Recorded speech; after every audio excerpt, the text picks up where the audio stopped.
what we are seeing and what could be based upon all of these factors. You're talking, strife in the Middle East, craziness with the political situation, the geopolitical situation, the economics of it all, the divisiveness in the country. There's just so many things that are starting to spiral that I think now is the time for people to really buckle up and start to pay attention to. Andy Schectman, CEO of Miles Franklin, highlights the strategic importance of gold in today's uncertain economy. Gold, held in the gold revaluation account by central banks, could be the key to resetting the financial system. Schectman suggests that if gold were revalued to $20,000 an ounce, it could generate trillions in value, enough to help governments manage their massive debts. As global tensions rise, the idea of revaluing gold is gaining traction. In these volatile times, Schectman believes gold may play a critical role in stabilizing the global economy. Stay tuned to discover how this could unfold and what it means for our financial future.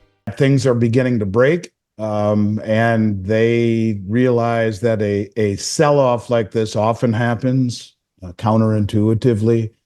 I never know what to make of it. People say the conventional wisdom is that you throw out the baby with the bathwater in order to meet, for example, margin requirements. And if you look at the unwinding of the carry trade, it would certainly, with the yen strengthening the way that it has been, it would elicit margin calls on these levered positions. And whether or not it's people selling their gold and silver because it's so highly liquid, or it's just the cartel's way of continuing to step on things to make the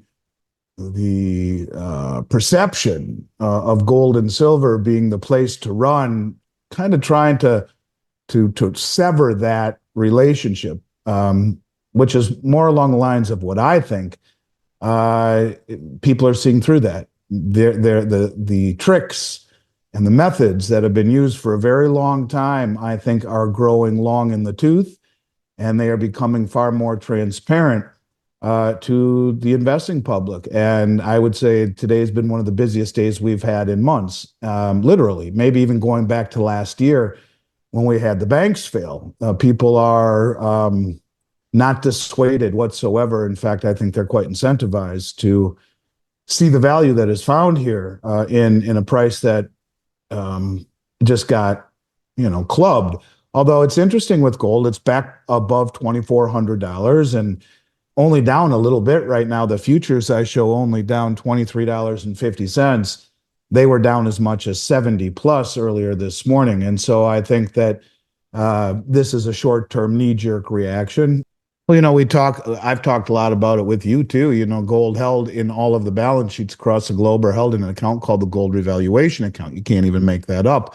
The head of the Dutch National Bank has been the one talking about this a lot lately, saying that gold is held to start over from the ashes when the economy breaks. He also says even though their balance sheet is upside down, they have 20 billion euro in gold in the revaluation account.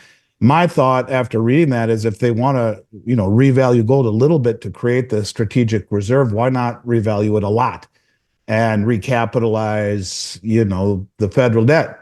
And so we have 260 plus million ounces, and at $20,000 an ounce, that's over $5 trillion that you put into the TGA that the Treasury could use to buy back much of the long end of the bond market that's getting clobbered. I don't know that they're going to do that, but I think it's something that is being talked more and more and more about by central bankers, by policymakers. So wouldn't surprise me to see something like that happen. Everyone talks about the horrendous debt burden that all these Western countries are in, and they are. But to realize that there's inflate or default, I talked about finding a villain, Putin and Xi Jinping, and using the dumping of dollars and treasuries that we have incited as a rallying cry and pointing to a villain that resets the system. But number four, the option of revaluing gold is probably the least painful of all. And I wouldn't put that past any country right now or group, G7 versus BRICS or whomever it would be that would think about this. Because really, what is something worth but what someone or some group of people are willing to pay for it? And if China said gold's 20,000 an ounce right now, That's what we're paying. Anything that's literally not stapled to the floor would be pried up and sent over to Beijing, where it would be arbitraged versus the Western price. I think it will happen. I don't know to what degree or who starts it or how it all plays out, but it's I think too much of a pink elephant in the corner of the room to not be really noticed by the politicians. So yeah, I think these are very interesting times that we should expect to see some interesting things play out as this yen carry trade, which has kept the system afloat for a long time, seems to be breaking down in real time. And what does that mean with the unwinding for asset prices, largely that have been distorted through the low interest rates and this carry trade environment that could very quickly, as all of these big hedge funds are getting margin calls and have to unwind, it could really create havoc, at least for a while, in the global market. So I guess we'll see how this all plays out. But yeah, this is one of the most interesting days I can remember in my career, at least in terms of what we are seeing and what could be based upon all of these factors. You're talking, strife in the Middle East, craziness with the political situation, the geopolitical situation, the economics of it all, the divisiveness in the country. There's just so many things that are starting to spiral that I think now is the time for people to really buckle up and start to pay attention to what's happening. And yeah, gold and silver are on sale right now. But I will tell you, although premiums haven't visibly gone higher, my bet would be that they will start going higher almost immediately, based upon the kind of interest and concern that we're seeing from our clients, and some very large orders in the past few days, starting over the weekend, really, with all of the war drums rattling. I guess if I were going to make a prediction on how things could get out of control very fast, if Israel is attacked by Iran, look for them to attack their nuclear facilities, which they've been talking about for 2 or 3 months, and look for them to attack their oil fields. You could send oil over 100 just like that and watch gold go with it. That's how tenuous things are. A couple weeks ago, we were a half an inch away from disaster or chaos versus relative calm.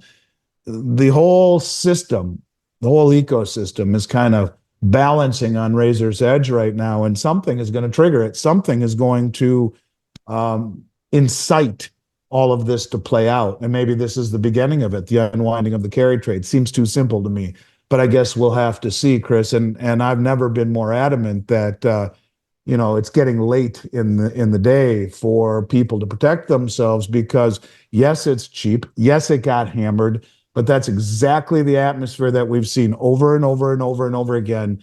That very quickly just eradicates availability, puts great delivery delays on product, and premiums shoot right back up from what I would tell you has been the lowest premiums we've seen in 4 years. My guess is by next week, they're much higher. Again, stuff is really cheap. I mean, it really is.